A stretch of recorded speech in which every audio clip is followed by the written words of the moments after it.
Los socialdemócratas celebran haberle aguado la fiesta a Angela Merkel en unas elecciones regionales clave.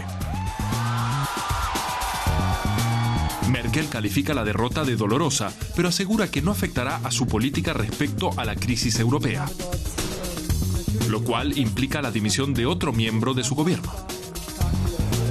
Pero a la vista de lo que ocurre en Grecia o España, queda por ver si la canciller acabará apeándose del rumbo de austeridad. El nuevo presidente francés insiste en su determinación de conducir a Europa por otro camino. ¿Quedará Merkel aislada en su laberinto? ¿O debería seguir y seguirá marcando el paso como líder de la mayor economía europea? Nuestra presentadora de esta semana es Úrsula Moreno. ¿Cómo están? ¿Qué tal? Bienvenidos a Cuadriga, la tertulia internacional en la DW Deutsche Welle. Pues ya lo han oído, Europa está en crisis y también lo está la mujer más fuerte de Europa, la canciller Angela Merkel. Muchos se preguntan si todavía tiene bajo control el timón de este barco que se llama Europa. Cada vez más problemas dentro y fuera de casa, temas sobre los que me gustaría hablar hoy con mis invitados que paso a presentarles. Gemma Casadeval, periodista española, nació en Barcelona y vive en Berlín desde el 92. Ha trabajado como corresponsal para Diario de Barcelona, Avui y El Mundo. Desde hace 13 años forma parte del equipo de la agencia EFE en Berlín, relatando lo que pasa en Alemania, Escandinavia y Polonia. Esteban Engel, periodista de origen argentino, trabaja para la agencia de noticias alemana dpa. Primero lo hizo en la redacción española y luego como corresponsal en Venezuela y Brasil. Vive en Berlín desde hace 14 años, tiene a su cargo la sección Cultura y Medios de la agencia en Berlín. Y Roland Pichler, nuestro tercer periodista hoy, trabaja como corresponsal de temas económicos en Berlín para el diario alemán Stuttgarter Zeitung. Estudió periodismo en Múnich y vivió en Argentina. Es un experto en la crisis económica y financiera que atraviesa Europa. Bueno, pues ya lo hemos visto en el vídeo, revés electoral este fin de semana en Renania del Norte-Westfalia, en el land más poblado del país. Parecía que no había pasado nada para la canciller Angela Merkel, así lo decía hasta ayer, pero echa a uno de sus ministros más importantes del gabinete. Es decir, que sí que ha pasado algo, ¿no? Habrá pasado mucho, porque desde luego no cuadra con el estilo de Merkel, que a ella no le gusta este tipo de rupturas y menos. Es decir, sería un gesto muy apropiado para su antecesor, para Schröder, que sí le gustaba dar el puñetazo sobre la mesa y demostrar aquí mando yo, pero en Merkel eso no funcionaba. Eso significa la múltiple presión que está teniendo a su alrededor, desde sus propias filas, desde el exterior, desde sus socios en Europa y también, en este caso, la presión de los socialdemócratas en Alemania, ¿no? Vamos a ver también, lo que pasa es que, bueno, tiene una especie de posición de aislamiento, tal vez algo privilegiada, porque muchos de los no aislados quisieran en el fondo tener una situación como la que ella tiene, dirigiendo a un país que aún funciona y funciona como funciona Alemania. Hablabas precisamente de la oposición de los socialdemócratas, que empiezan a hacer verdadera oposición, quizás alentados por lo que viene de Francia, por el triunfo de François Hollande, pero sobre todo por esas directrices económicas que está dando François Hollande y porque a Merkel ahora mismo le están haciendo un poco el vacío en el resto de Europa. Los socialdemócratas han presentado esta semana un documento que... Bueno, los socialdemócratas sienten que tienen... Que están en un buen camino, sobre todo después del triunfo de Hollande en Francia. Sienten que la idea de un plan de austeridad europeo concentrado en la austeridad exclusivamente no funciona, no es posible imponerlo políticamente. Intuyen de que en los próximos años va a haber más triunfos de partidos de izquierda en Europa, en las elecciones, porque como lo estamos viendo en el caso de Grecia, esto lleva las aguas a los molinos de la izquierda, este plan de austeridad, y en ese sentido los socialdemócratas creen que esto les puede ayudar. Por el otro lado, Alemania tiene una situación particular y Merkel, aparentemente, la crisis, por lo menos en su base electoral, en su propio país, no le está haciendo demasiada mella. Los índices de popularidad de Merkel son altísimos, o siguen siendo altos. Alemania, yo creo que hay una relación directa entre esos índices y la situación económica alemana. Alemania sí, la economía alemana sigue creciendo, si bien no a niveles tan altos como el año pasado, pero sigue creciendo, y en ese sentido Merkel mucho, creo que por lo menos en materia de política interna no tiene que temer. Y esa fortaleza interna, y ahí en ese contexto también veo el despido de este ministro y del candidato demócrata cristiano en Renania del Norte tiene que ver con demostrar una fortaleza política hacia adentro. Yo creo que esto tiene menos que ver con el contexto europeo, sino en reforzar su posición dentro de Alemania, ¿no? Es decir, la canciller alemana tocada pero no hundida después de lo que pasó el domingo en Düsseldorf. Hundida absolutamente que no. Sí, como dijo Esteban, las encuestas dicen altas cifras a Merkel. Y quizás la reacción también es un poco a las dificultades internas, que la economía, la pantalla económica es bastante bien, y el gobierno se pregunta por qué, si tenemos buenos resultados, por qué perdemos en las elecciones regionales, ¿no? Un poco entonces es la consecuencia que despidió ese ministro, porque algunas áreas, por ejemplo el medio ambiente, que el gobierno tenía que hacer más, y eso creo que es la consecuencia que ahora reaccionó internamente. Pero la imagen hacia afuera o desde afuera a Merkel es bastante buena, como yo veo. Hay que recordar que ha perdido todas las elecciones regionales celebradas hasta el momento, por lo menos el gobierno de centro-derecha que gobernaba en algunas regiones de Alemania, uno de los feudos más importantes, Baden-Württemberg. Después de Renania del Norte-Westfalia, ¿qué margen de maniobra le queda a Merkel, sobre todo ahora en el Bundesrat y en el Bundestag? Es el gran problema de Merkel ahora, del gobierno nacional, que no tienen la mayoría en el Bundesrat, es la segunda cámara que tienen también, que participan los estados federados, y no puede tomar decisiones importantes porque no tienen la mayoría en el Bundesrat, y que necesita también, por ejemplo, el pacto fiscal, que el Bundesrat diga que sí. Y hasta ahora no tiene esa expectativa, pero mi pronóstico es que los socialdemócratas van a apoyar al pacto fiscal y van a hacer un suplemento que va a ser el pacto para más crecimiento económico, que están hablando con Hollande y con otros líderes europeos. En el fondo puede ser una situación que la beneficie incluso, porque esta especie de presión que tiene por parte de Hollande, en el fondo tal vez es lo mejor que podría pasarle en esos momentos para poder salir de esta especie de corralito que ella misma se había puesto como defensora de la vía de la austeridad, que era algo que ya no tiraba más para adelante, porque realmente todo el mundo estaba diciendo que solo con austeridad no iba a funcionar. Eso ella también lo sabe, es una persona inteligente, es una persona que como científica sabe que las cosas tienen que funcionar por sí mismas, o sea, porque tiene una lógica que las hace funcionar, no porque políticamente interesa. Entonces, esta especie de acercamiento, por una parte obligado, pero por otra parte también querido por ella, puede beneficiarla, puede ayudarla a reconducir la situación hacia un liderazgo que la refuerce a ella también, porque no podía seguir obcecada solo en la austeridad, obcecada solo en pacto fiscal y todo eso. Ella necesitaba también que alguien le abriese un poquito la puerta del crecimiento, y me imagino que la va a aprovechar. Le están obligando un poco a abrir esa puerta del crecimiento, porque aunque usted decía que los socialdemócratas van a acabar aprobando el pacto fiscal, esta semana las palabras de la troika que dirige el Partido Socialdemócrata aquí en Alemania sonaban un poco a chantaje o exagero, cuando decían que la fecha de aprobación no es realista, el 25 de mayo. Yo creo que no es un chantaje, sino que es parte del juego político normal. Los socialdemócratas de alguna forma están en una encrucijada, porque Merkel tiene, como decíamos, altos índices de popularidad por un lado. Por el otro lado, la socialdemocracia de alguna forma reconoce que el camino que está transitando Alemania, de alguna forma, como dice Gemma, es el único posible. Digamos, el plan de austeridad es una parte del programa, y los socialdemócratas apoyan el plan de austeridad. Pero de alguna forma también necesitan diferenciarse, porque en el fondo son oposición hoy. Entonces, el problema es cómo demostrar una cierta actitud de oposición cuando por el otro lado hay un acuerdo con lo que está haciendo el gobierno nacional. Y yo creo que ese es el problema en que está la socialdemocracia. Y entonces este tipo de documentos yo creo que no hay que darle demasiada importancia. Son documentos que se emiten, que digamos tienen una una motivación táctica después de las elecciones en Francia, después de la elección regional importante acá, pero yo creo que no hay que darle, digamos, no es una declaración de principios inamovible, ¿no?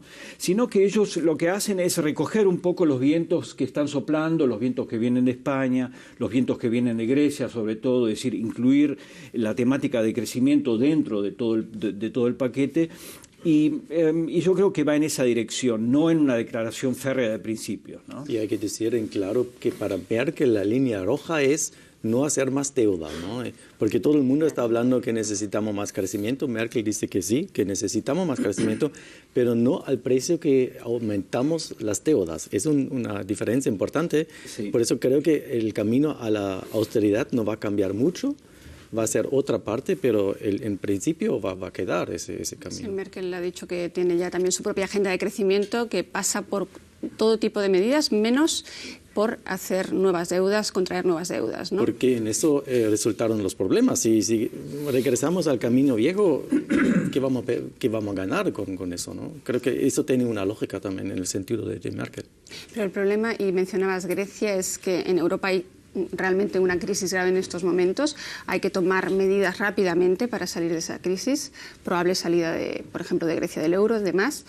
Y, sin embargo, mismamente en Alemania va a haber problemas para aprobar el pacto fiscal. La mayor defensora del pacto fiscal está aquí, a lo mejor no puede aprobar el pacto fiscal en su propio país, ¿o creéis que no va a haber ningún problema a la hora de aprobar el pacto fiscal? Como el pacto fiscal se va a aprobar sí o sí en Alemania, porque de alguna manera los socialdemócratas no pueden cometer el error de bloquearlo, porque en este país eso sería percibido por la sociedad alemana, por el ciudadano alemán, como una falta de responsabilidad. Y eso es algo que en Alemania no se perdona, la falta de responsabilidad política. En otro país pues, tal vez jugarías y podrías fantasear un poco con eso, nosotros estamos con la vía Hollande, defensores del crecimiento. Aquí no. Aquí lo que sea considerado como ruptura de la responsabilidad de Alemania sobre los otros, nosotros que lo hemos defendido a muerte, no podemos dejar a Merkel en la estacada. Eso aquí se pagaría a un precio electoral muy alto, mucho más que la victoria tal vez parcial de decir nosotros imponemos las leyes en el Bundesrat. Aunque ese panorama político está cambiando muchísimo en Alemania, están perdiendo muchos votos los partidos tradicionales, el SPD y la CDU, y hemos visto otra vez en Renania del Norte-Westfalia ganar muchísimos votos protesta, que desde luego no tienen nada que ver quizás con esa responsabilidad de la que hablabas, el Partido de los Piratas, ¿no? El Partido de los Piratas es un partido, digamos, de alguna manera que está nutriéndose del voto de todos del resto de los partidos. Inicialmente se pensaba que iba a ser el partido arquetípico para reclutar nuevo electorado, para movilizar a gente que no iba a votar, y eso no ha sido así. O sea, los índices de abstención se mantienen. No está movilizando a gente que no iba a votar. Está robando un poquito o apropiándose, o vamos a llamarlo de otra manera, ¿no? Un poquito de la CDU, un poquito de aquí, un poquito de allí. O sea, está reclutando un poco de votos de todos los partidos. Los más afectados son los que estaban más debilitados, como la izquierda, que se han quedado fuera ya de 2 cámaras, ¿no? Pero no porque les afecte principalmente a ellos la aparición de los piratas, sino porque estaban ya de por sí más debilitados y porque además tienen un problema de liderazgo ahora mismo muy claro, ¿no? Entonces, vamos a ver, o sea, ahora se ha abierto, ahora tenemos, o tienen los partidos alemanes, un largo recorrido por delante para ver hacia dónde van. O sea, ahora no hay elecciones inminentes, tenemos tiempo. 16 meses, sí. 16 meses sin elecciones. Ahí vamos a ver cómo se posicionan también los piratas, vamos a ver qué hacen en los parlamentos donde están, que esa es otra cosa que habrá que observar. Una cosa es llegar a las elecciones, ser simpático, ser muy cool. Los piratas no tienen un programa, digamos, es un partido con un punto que es el tema de Internet. Que es un 8% de los sufragios. Tienen un 8%, que es mucho, y van a seguir ganando en parlamentos regionales, pero no tienen un programa económico. Pero eso es lo que a la gente les ha gustado, curiosamente. La indefinición programática parece que es su punto de atractivo. Parece que de repente dicen, mira, estos son como nosotros, no saben lo que quieren, ¿no? Sí. Crea una especie de grado de identificación, o sea, la gran política, la alta política, los temas que mucha gente tampoco domina, ellos no se han definido. Entonces, tienen un largo recorrido, porque ahora pueden permitirse no saber qué opinión tienen acerca del pacto fiscal o acerca del Betreuungsgeld y cosas de estas, pero cuando llega el momento de votar, de verdad, para un Bundestag, ahí sí tienen que saber si están a favor o no de una intervención en Siria, si están a favor o no de una serie de cosas, ¿no? Porque ahí la gente sí que... Y ahí es donde se va a medir si ha sido una efervescencia así un poco pues bueno, momentánea y basta, o si realmente se consolidan como cuarta fuerza, quinta fuerza, con presencia creciente y con capacidad de influencia sobre lo que es la política general del país. Desde luego, de momento no parece que tenga mucha capacidad de influencia. El que sí que tiene capacidad de influencia es François Hollande, es uno de los que ha venido precisamente a Berlín para intentar cambiar el curso de la política europea de Merkel. Así como no fue recibido durante la campaña electoral por Merkel, ahora no le ha quedado más remedio que hacerlo. Vean el vídeo que hemos preparado al respecto.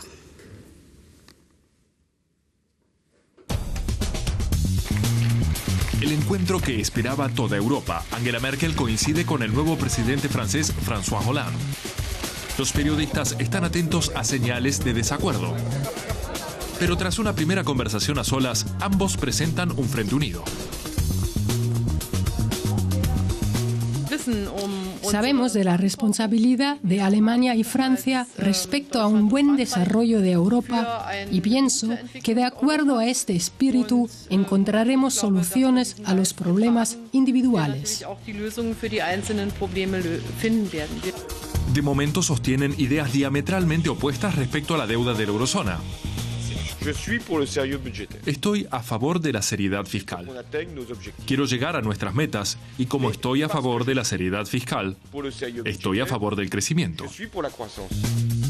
Hollande subraya que líderes franceses y germanos de diferentes ideologías cooperaron bien en el pasado, remitiéndose a Schröder y Chirac y a Kohl y Mitterrand. Pocas veces hubo tanto en juego. De la habilidad de ambos líderes en superar sus diferencias podría depender ahora el futuro del euro y con él el de todo el proyecto europeo.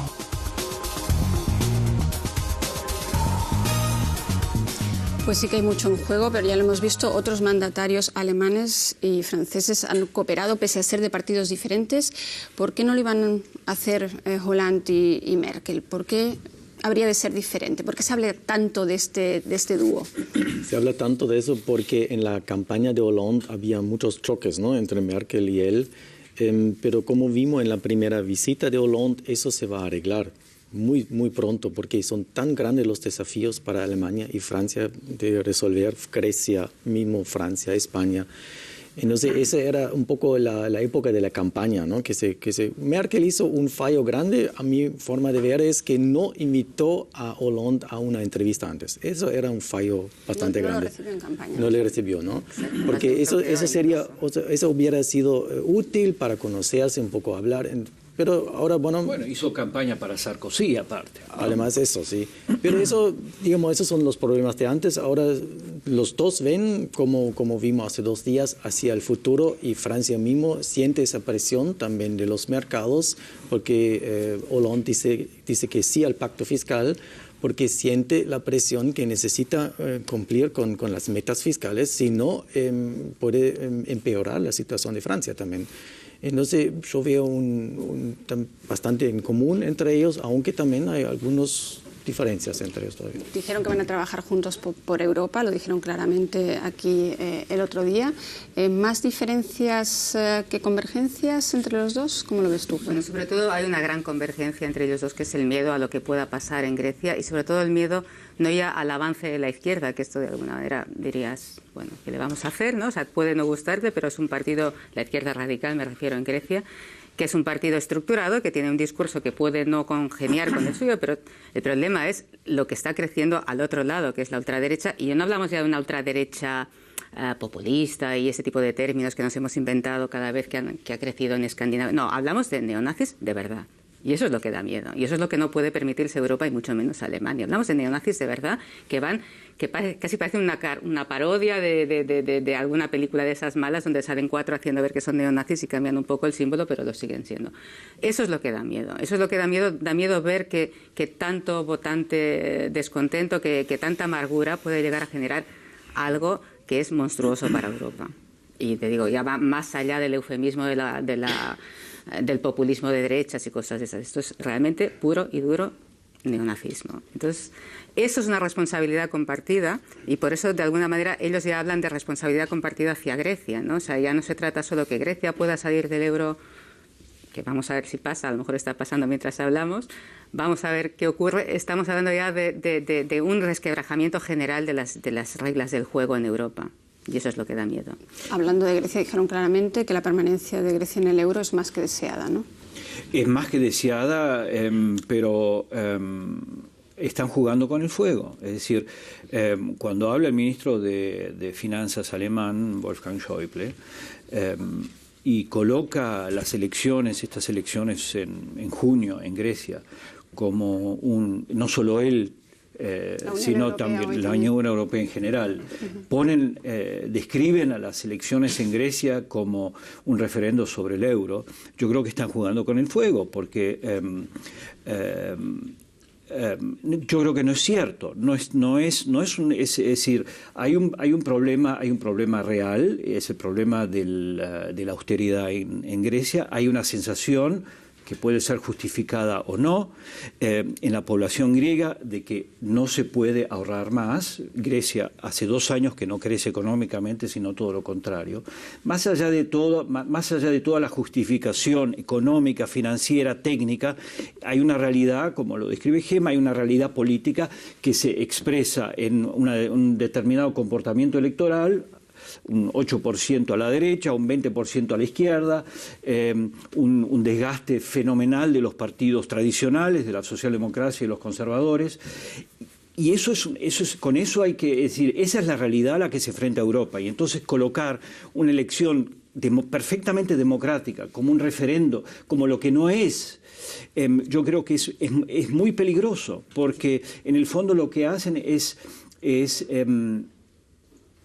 exacerbar al electorado griego, es hacerlo enojar en serio, y la sensación de que en Bruselas se está decidiendo lo que van a votar los griegos en Bruselas y en Berlín y en París, yo creo que eso no ayuda a nadie, en el fondo podría ser muy contraproductivo. Eso es realmente grave, porque además hay un factor psicológico, y es que en el momento en que Alemania dice algo, lo que sea, se interpreta como el diktat alemán. Es que es una palabra que en España ya se empieza a utilizar. De repente en España la gente habla del diktat alemán. Estamos aprendiendo una serie de palabras peligrosas que proceden de Alemania, diktat, mini-jobs, todo ese tipo de cosas, que significa que van en contra nuestro, ¿no?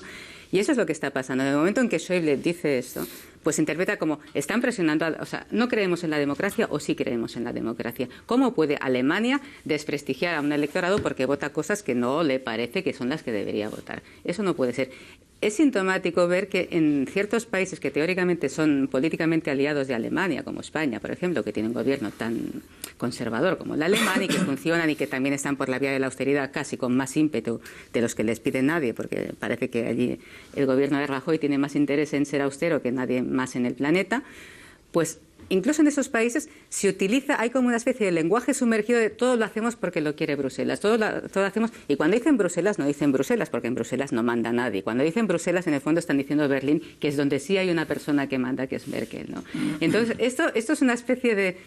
Nos obliga a Merkel. O sea, ya no es la gran mamá esa a la que todos queríamos, que nos protegía y nos cuidaba, sino que es la mamá autoritaria, la mamá que nos pone una serie de cosas que no podemos asumir. Entonces, Alemania tiene que ir... Eso también es un mito, digamos. Sí. Eso es parte, de todo el juego. Es decir, tampoco se lo puede dejar. No es Merkel la que decide. Acá, en el fondo, los que deciden son los mercados. Y hay que decir con toda claridad cuáles son las consecuencias. Como dijiste, la situación es serenísima, ¿no? Si Grecia vota otro gobierno en junio, que dicen, o vota a los de izquierda, que dicen que van a salir o que la consecuencia va a ser que van a salir del euro, entonces todo el programa de rescate se va a bajar, va a fundir. Entonces creo que la preocupación es la preocupación tan alta que dicen eso, porque no tienen una solución. ¿Qué va a pasar después, ¿no? Claro, eso es lo que la gente se pregunta. ¿Cómo una historia que es relativamente reciente, como es la historia del euro, que entre que se implantó y todo eso, y se negoció, han pasado 20 años. Entonces, ¿cómo algo que es tan joven ha podido desgastarse tanto en tan poco tiempo? O sea, estaba ya desde el principio hecho sobre pies de barro, ¿o qué pasó allí? O sea, ¿cómo puede ser que no hubiera un plan de emergencia, un plan B? Posible salida del euro. ¿Por qué estamos pensando, si ahora Grecia se va, qué pasa? No sé, hay que pensar en eso. Tenemos un plan de emergencia. El plan de emergencia es que Grecia va a salir del euro. pero ¿qué va a ser la consecuencia para la gente en Grecia? Van a perder todos sus bienes que tienen los bancos. El primero, no pueden importar más gasoil porque los precios van a subir. Si Grecia sale del euro, ¿qué pasará? Va a terminar Entonces, en pobreza para ese país. Significará que cada vez que haya un país con problemas también se saldrá del euro. ¿Cuántos países? O sea, es el temido efecto contagio, ¿no? O sea, es el temido efecto si sale del euro, que hay una fuga de capitales. Significará que al cabo de poco tiempo también se saldrá España, y si se sale España entonces se resquebraja todo. Entonces esa es la sensación un poco de ¿qué hemos creado? ¿Qué especie de monstruo hemos creado? Algo que parecía que iba muy bien, porque podías circular por media Europa con tu moneda y todo eso, para los turistas fantástico, para la industria exportadora también fantástico, pero para el resto de los mortales no tan fantástico, ¿no? Entonces... todo esto estamos hablando en época de bonanza económica. Estamos ahora en una época de crisis económica, y ahí otra vez el eje franco-alemán y la responsabilidad de Francia y Alemania como las dos potencias económicas de Europa. El eje franco-alemán, ¿en qué condiciones está en estos momentos? Porque Francia acaba de asumir gobierno, acaba de presentar a su gobierno un gobierno de izquierda más bien moderada, con un primer ministro que conoce muy bien Alemania, es decir, sí que le importa a François Hollande el eje franco-alemán, pero tiene muchos problemas dentro de casa que resolver primero, antes que Grecia, ¿no? Claro, Francia tiene muchos desafíos, pero como yo veo, Merkel y Hollande creo que comparten el pragmatismo. Hollande, como yo le vi acá en Berlín hace 2 días, creo que no se dirige mucho por la ideología, sino él ve que puede alcanzar un poco con el crecimiento, que es un punto importante también para la izquierda en Francia, pero no va a destruir todo el edificio que construimos durante los últimos 2 años en Europa. Y es un punto muy importante, porque Alemania y Francia tienen que ser unidos para poner delante a Europa. Son dos mandatarios pragmáticos. ¿Ves también una buena colaboración parecida a la anterior entre Francia y Alemania, ante todo porque la necesidad lo exige? Sí, yo creo que hay una buena colaboración, pero sigue habiendo siempre entre Alemania y Francia, digamos, una diferencia cultural, de mentalidad importante. Yo creo que el arte de las relaciones franco-alemanas es, digamos, manteniendo esas diferencias, lograr que en la cúpula, lograr que los dos gobiernos se entiendan, manteniendo esas, o para decirlo de otra forma, Hollande ganó las elecciones insistiendo en la necesidad de un plan de crecimiento. Merkel gana elecciones insistiendo en un plan de austeridad, ¿no? Digamos, o mantiene su índice de popularidad. Eso para mí revela una diferencia cultural importante entre los dos países, entre lo que nosotros conocemos como la eficiencia alemana y lo que nosotros conocemos. Coincido de que estos son, digamos, es un poco esquemático, como el laissez-faire francés, la forma francesa de vivir, la buena comida, etcétera, etcétera. Es que esas diferencias siguen existiendo y por suerte existen, esa, digamos, es la riqueza europea, pero, digamos, a nivel de dirección gubernamental es necesario de que ahí haya una comprensión más allá de esas diferencias o de otra forma integrando esas diferencias. Y ahí es importante que las dos personas se entiendan. Es decir, ahí yo creo que es importante que funcione la química entre Merkel y Hollande. Y eso vamos a... Entre Merkel y Sarkozy funcionó cosí, más o menos. Entre Kohl y Mitterrand, quien lo hubiera pensado, funcionó perfectamente. Es decir, yo creo que es interesante ahí meterse digamos, en la cabeza y en los corazones de los presidentes, de los jefes de gobierno, ¿no? Ambos comparten la peculiaridad de ser políticos llamados sensatos. Yo creo que eso une mucho. O sea, entre Sarkozy y Merkel funcionó al cabo de un tiempo. De entrada no funcionó nada. No. Lo que pasa es que luego se vieron forzados a que funcionara el eje, ¿no? Porque si no funcionaba no había salida. Entonces, ellos ya tienen una posición de arranque buena, que es la sensatez. Ambos representan la responsabilidad y la sensatez. Lo conocemos hasta ahora de Hollande, claro, tampoco acabamos de conocerlo igual que Merkel, ¿no? Lo que decías respecto a las raíces culturales es que en Alemania la austeridad es más que una vía política, es una manera de ser. Aquí los alemanes son austeros de por sí, porque es un país muy marcado por las raíces protestantes, ¿no? O sea, por la austeridad como razón de ser aquí. La gente se mira la moneda 2 veces antes de gastarla, que es algo que tal vez en otros países ahora sacudidos por la crisis deberían también empezar a pensar. O sea, aprender un poco de esa sensación de que no tienes que comprarte un piso si no puedes solo porque el gobierno dice que hay que... No, o sea, a ver, tenemos ese dinero, independientemente de lo que nos digan los políticos. Existe este dinero en casa, tenemos ese mínimo de capital, ese mínimo de seguridad en el trabajo como para lanzarnos, porque claro, se responsabiliza mucho al acoso de los mercados, a la burbuja inmobiliaria y todo esto, pero realmente la gente contribuyó, la gente se compraba un piso en España porque el vecino se lo había comprado y todo el mundo hacía lo mismo y salía, evidentemente hay una responsabilidad política por parte del estamento que decía que sí, que la inversión más segura hoy en día es la inversión inmobiliaria y te daban un 120% del piso, te lo daba el banco, cosa que también es absurdo, ¿no?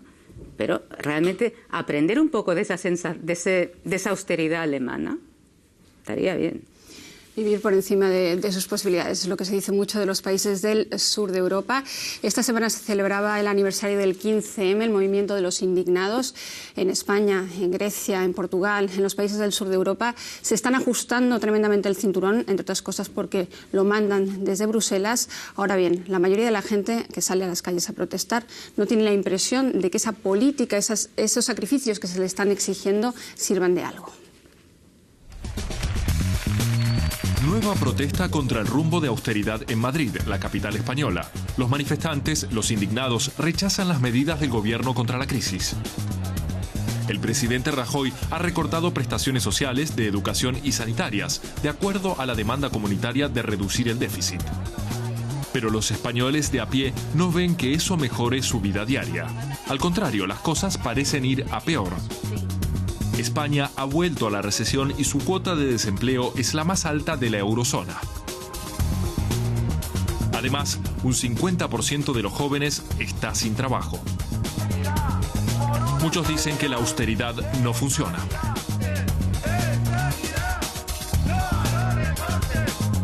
Y en Grecia los temores también adquieren otros niveles. A la vista de la incertidumbre política y económica, la gente estaría retirando el dinero de sus cuentas bancarias, temerosa de lo que el futuro vaya o no vaya a deparar.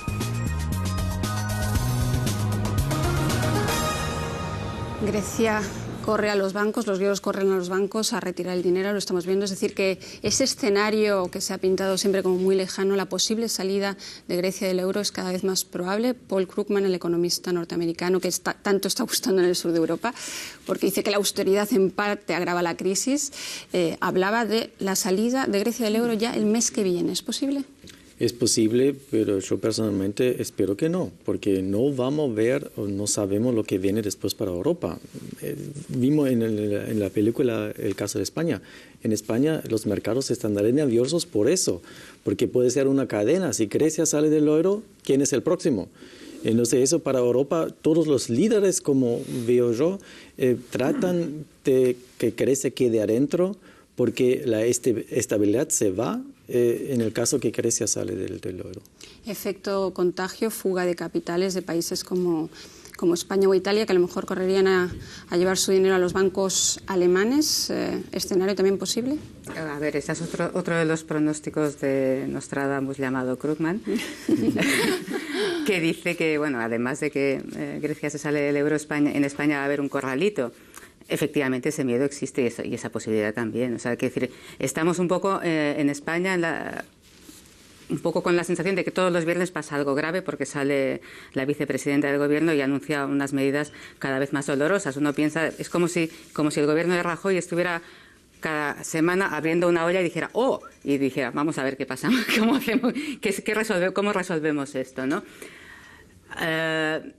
Pienso que no va a ocurrir eso del corralito en España, pero desde luego no se puede descartar. O sea, un corralito no como el argentino, no como el que sufre Argentina, pero tal vez un tipo de mecanismo para intentar que la gente no saque todo el dinero del banco, porque si eso ocurre con un sistema bancario como el español ahora mismo tan debilitado, ahí sí que ya no hay plan B, ni plan C, ni plan nada. Ahí se hunde la economía española totalmente, ¿no? El ministro de Guindos se empeña en decir también todas las semanas que España no va a necesitar un rescate financiero, pero los bancos Antes hablaba de los bancos españoles como bancos con una cierta salud, ahora se ve que no lo son tanto. El rescate financiero también podría ser necesario para España y también en un próximo término. El capitán del Titanic también dijo que todo estaba en orden. Y en ese sentido me parece que... es decir, no queda otra salida que confiar en lo que nos dicen. Es decir, en el fondo estamos un poco a la merced de lo que nos dicen los políticos. Es decir, y esa es parte del mecanismo. Es decir, un sistema económico sin confianza no funciona. Y en ese sentido los políticos tienen que hacer todo para generar confianza y para despertar confianza. Entonces, tienen que cuidarse mucho en que lo que dicen y lo que realmente sucede haya una cierta identidad. Si esa identidad se pierde, estamos fritos. Y en ese sentido creo que para volver al tema anterior, si nosotros convertimos a las elecciones de Grecia, por lo menos declaradamente, de labios de los políticos, en un referendo sobre el euro, estamos creando una situación que yo creo que no genera confianza, porque le estamos transmitiendo al electorado, tenemos el agua hasta el cuello y un poco más arriba. Y en ese sentido, cualquier anuncio que hoy se haga tiene que ser un anuncio muy medido, muy meticuloso, y hay que ser muy conscientes de las consecuencias que puede tener si no se cumplen los pronósticos. Paul Krugman puede hacer cualquier pronóstico, a él no lo vota nadie, él escribe su columna en el New York Times. Pero increíble la repercusión que tiene siempre. Y tiene una gran repercusión, ¿por qué? Porque dice lo que mucha gente piensa, siente y cree que, bueno, más o menos sí, esa es mi percepción también. Pero Paul Krugman a Paul Krugman no lo eligió nadie, quizás su esposa, pero si no, no lo eligió nadie. Y en ese sentido creo que tenemos que creer en los políticos, es decir, no nos queda otra solución. Y el problema ahora es que hay mucha especulación, ¿no? Nadie sabe cuál va a ser el próximo paso. Y en esa situación la elección de Merkel es: hacemos lo que nos propusimos hacer, ¿no? Es el camino, la austeridad, como dicen, pero también el plan de crecimiento, porque los estados de Europa se acordaron de ese rumbo, y era falso ahora hacer otra dirección en ese camino que estamos recién empezando. No se ve no se puede ver los frutos porque estamos al comienzo. Entonces, hay que diferenciar entre la especulación como Krugman y otro que siempre traen inquietud a ese proceso, y las cosas reales. Pero las cosas reales también son las primas de riesgo que se están disparando en España. Claro. Eso es algo real, y que también el fondo de rescate solamente tiene 700.000 millones de euros. Con eso no se llega a rescatar España. Sí, tiene 700.000 millones de euros, pero también hay un fondo en el Fondo Monetario Internacional que también tiene 1.000 millones de euros. Hay más remedios, ¿no? Ahora, si vemos toda la pantalla, hay muchas. Entre las cosas que tal vez a mí me llamaron la atención de la corta conferencia de prensa de Hollande aquí con Merkel, habló de eurobonos, volvió a hablar de eurobonos con el fondo. En el fondo habría sido un tabú para Merkel. Es un tabú para Merkel hasta que se rompa, porque hay muchas maneras de llamar a las cosas de una manera distinta para que no parezca que vamos a los eurobonos. Pero realmente, claro, la defensa de la boniteta alemana, de la triple A alemana, ¿no?, significa no podemos aceptar que la deuda de todos se colectivice, pero realmente en la situación actual, en que España está pagando cada vez que trata de colocar sus bonos 5%, o sea, intereses desorbitados, no va a sanearse nunca. Eso es así. Y ha reducido el gasto ya de manera brutal, como lo ha hecho Grecia, como lo han hecho otros países. Es decir, están cumpliendo con los deberes, pero eso no tiene influencia sobre la primera. Es altibajo, ¿no? Hace 2 semanas tenía mucho menos España. Sí, pero es así. Es la especulación. Alemania está pagando intereses nulos o casi nulos cada vez que coloca sus bonos. España, o sea, las economías más debilitadas están pagando cifras desorbitadas, ¿no? Intereses desorbitados. Y esto es lo que hace que la gente ya no pueda creer en el diktat alemán. Y eso es lo que genera esa sensación de que hay una especie de egoísmo alemán de defender sus intereses. Alemania va muy bien la economía alemana, pero cuidado, en Alemania hay 7 millones de personas trabajando en régimen de minijob. Es decir, hay una precariedad Pero cuidado con la palabra dictado, porque Alemania está dando muchos préstamos a los países. Claro. Y eso, la factura pero está dando muchos créditos, pero también es el país que se ha beneficiado desde el principio. Quien va a pagar eso es por gran parte Alemania. Alemania es el país que se beneficia. O sea, todos los fondos estructurales que se fueron a España, que se fueron a los países del sur, se fueron a crear estructuras que a su vez implicaron al motor exportador alemán. O sea, no se invirtió. ¿Por qué no se invirtió realmente en crear una industria sólida en España o en otros países? No, se generaron autopistas, se generaron aeropuertos que nadie necesitaba, trenes de alta velocidad entre ciudades que están haciendo. Es el fallo de Alemania, es el fallo del gobierno. No, es responsabilidad compartida. Yo siempre hablo de responsabilidad compartida de todos los políticos, todos estaban en la misma olla, todos podían haberlo hecho de otra manera. Pero lo que ocurre 20 años después es eso. O sea que en España sigue sin haber, con todo lo que se invirtió en ese momento, sigue sin haber una industria sólida que genere de por sí algo, que no sea solo la industria del ladrillo o el sector del ladrillo, como se llama en España, lo de la industria inmobiliaria que ahora estalló, o que sea el sector turístico. Sigue sin haberse invertido ni en nuevas tecnologías ni en nada de eso. Y eso es lo que hace que un país en un momento determinado pueda generar su propia riqueza, si no siempre va a depender de los demás. Y eso efectivamente es responsabilidad compartida al 100%, no solo del gobierno actual o de Zapatero, sino incluso de Aznar y de Felipe González. O sea, vamos muy para atrás. Y los primeros que necesitan que el resto de Europa le vaya bien es a los alemanes, porque el 60% de las exportaciones van también al resto de Europa, ¿no? Eso está claro. Esteban, ¿ibas a decir algo? Sí, bueno, Alemania viene, desde hace 20 años, Alemania viene ahorrando a costa de su población. Es decir, tú mencionaste la precariedad, la precarización. Los salarios reales creo que no subieron en los últimos 16 años. Por el contrario, hay una pérdida real de poder adquisitivo, pero por el otro lado hay una estabilidad laboral bastante grande en la gente que tiene trabajo. Hay demanda laboral importante. Es decir, España, Grecia, Italia están empezando un camino, o tendrían que empezar un camino que Alemania ya viene transitando hace mucho tiempo. Entonces, cuando Merkel habla también de esa experiencia, habla de las reformas del mercado laboral que Alemania ya hizo con el gobierno de Schröder y de la que ella recogió los frutos. Y en ese sentido hay un desfasaje aquí que tiene que ver, creo que un poco con el pecado original del euro. Y es que si bien se unificó la moneda, se dejó que toda la política económica siga siendo parte de los gobiernos nacionales. Bueno, aquí lo tenemos que dejar por hoy. No podemos resolver los problemas de Europa, pero lo intentamos aquí todas las semanas. Cada vez vamos a dejarlo en manos de Hollande y Merkel y del resto de Europa. Muchas gracias por acompañarnos una semana más y ya saben, cualquier sugerencia escriban a cuadriga@db.de. Gracias por estar ahí y hasta pronto.